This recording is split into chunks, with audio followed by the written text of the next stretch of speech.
And this next story is about a man who knows all too well what it's like to be in the hospital with coronavirus. Don Gilmer, just 43 years old, was hospitalized back in July after testing positive. It started with a cough, and before long, he was on his way to the hospital where he was later put into a medically induced coma. But what he didn't realize is that hospital would be his home for the next 2 months. Joining me now is Don Gilmer and his wife, Lacy. Good to see you both smiling. Don, so I've got to ask you, first of all, we're happy that you're okay and out of the hospital. How are you doing? And how was this whole experience for you? We're doing okay. Still doing a lot of physical therapy. I had to relearn to walk and have some nerve damage and things like that I'm dealing with. But finally now getting to a point where starting to feel like myself a little bit. I came home on September 11th. So it's still taking this long just to get to some type of normalcy, unfortunately. And Lacy, I know this has been a long road for you as well, because it's been 63 days of him in the hospital, and you showed incredible strength at a time when many people may have not been able to. One point was, he was on the ventilator, he was put into this medically induced coma, and then you got a call from doctors, and they told you to come to the hospital. What happened next? Yes.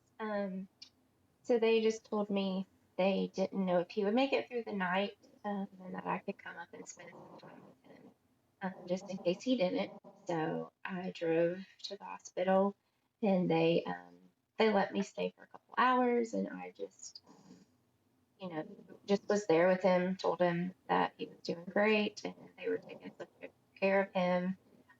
Everybody there was amazing, so I knew he was in good hands, and just spent some time with him. So. And Don, what did you think? Did you hear her talking to you? I did.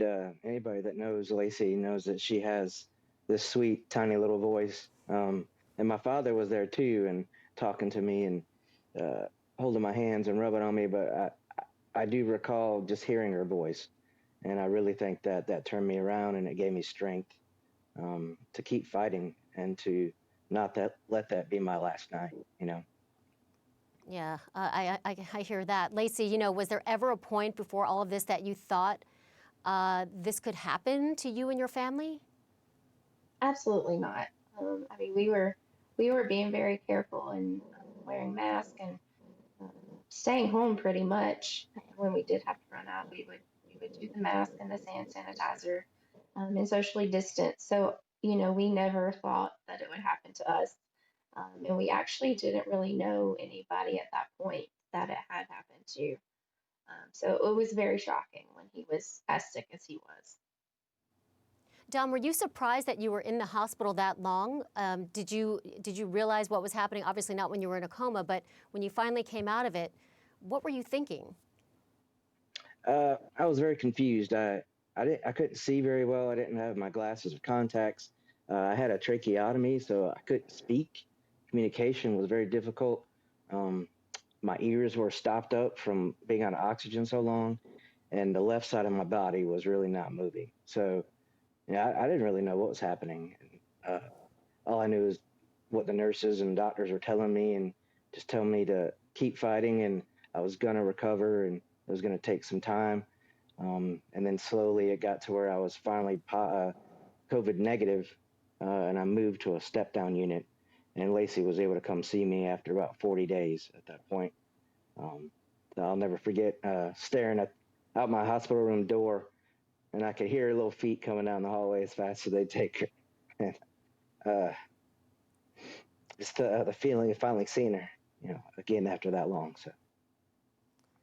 Well, we're so glad that you're on the road to recovery, and thanks so much for telling your story to us today. Don and Lacy Gilmer, thank you.